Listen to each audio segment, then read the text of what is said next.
속기하겠습니다. 네, 회의를 속기하겠습니다. 먼저 이재명 당대표의 발언이 있겠습니다. 네, 잠시 병 때문에 쉬었더니 그 사이에 우리 회의 참석자가 좀 늘어났군요. 네. 네, 우리 국민 여러분께서 코로나 확산으로 많이 어려우실 텐데 저도 잠시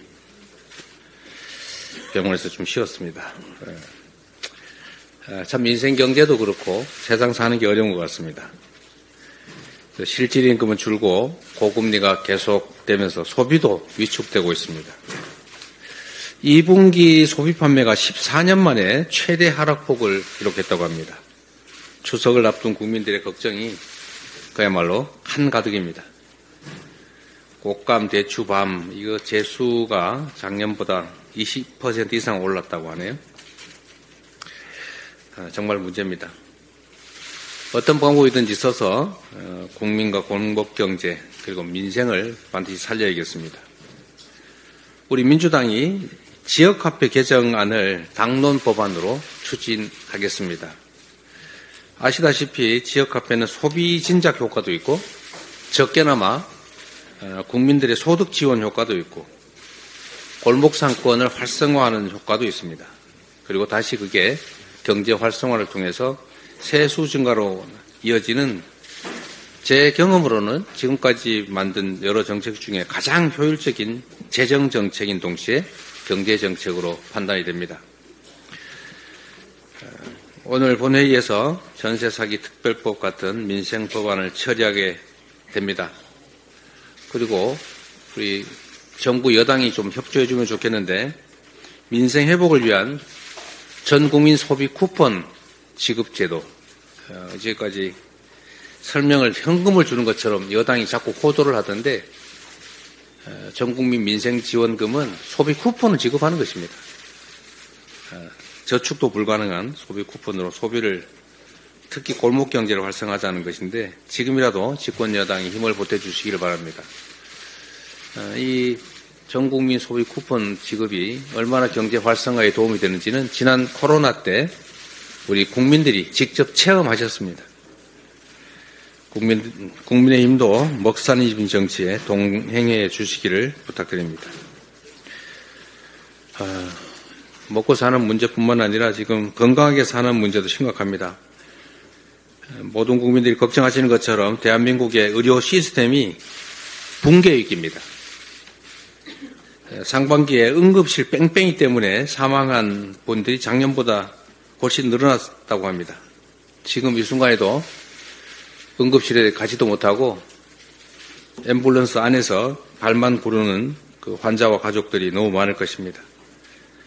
이 정부가 이에 대해서 근본적인 대책을 세우는 게 아니라 경증 환자를 분산하겠다면서 응급실 본인 부담률을 90%까지 인상했습니다. 이게 대책입니까? 차라리 응급실 앞에 경찰 세워두고 검문하는 게 나을지도 모르겠습니다. 응급실 본인 부담금을 올리는 이런 엉터리 대책이 아니라 근본적인 대책을 신속하게 마련해야 합니다.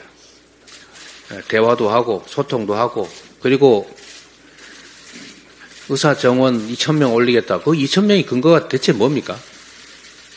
2,000자에 집착했다는 그런 이상한 소문까지 있지 않습니까? 그렇게 할 게 아니라 합리적인 계획을 세워서 또 5년 안에 10,000명을 늘리겠다 이럴 게 아니라 10년간 목표로 좀 분산할 수도 있지 않습니까? 대책은 얼마든지 있을 수 있다 이 말씀드립니다. 의료대라는 대책 외에 박주민 위원장을 중심으로 현황을 정확하게 파악하고 대책을 수립해 나가도록 노력하겠습니다. 오랜만에 왔더니 할 말이 좀 많습니다. 이 딥페이크 성착취물 피해가 심각합니다.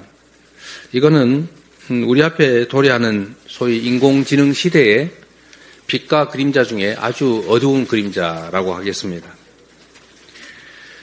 버튼 하나로 인격을 말살하는 딥페이크 성착취물, 이거는 정말로 중대한 범죄라는 인식을 가져야 합니다. 그리고 그 피해자 보호를 위한 대책도 신속하게 마련해야 되겠고, 재발 방지를 위한 대책도 꼭 필요합니다. 당 차원의 특위를 구성해서 정책 대안을 검토하고 신속하게 입법을 해 나가도록 하겠습니다. 거기에 덧붙여서 정부 여당도 집행권을 가지고 있기 때문에 당장 집행할 수 있는 실효적 대책을 마련해 주기를 부탁드립니다. 이상입니다. 스픽스는 말하는 언론입니다. 대세는 유튜브, 그중에서 스픽스. 좋아요, 댓글, 구독, 알림 설정. 여러분이 저희를 사랑해 주시고 우리가 여러분을 사랑하는 4가지 방법입니다.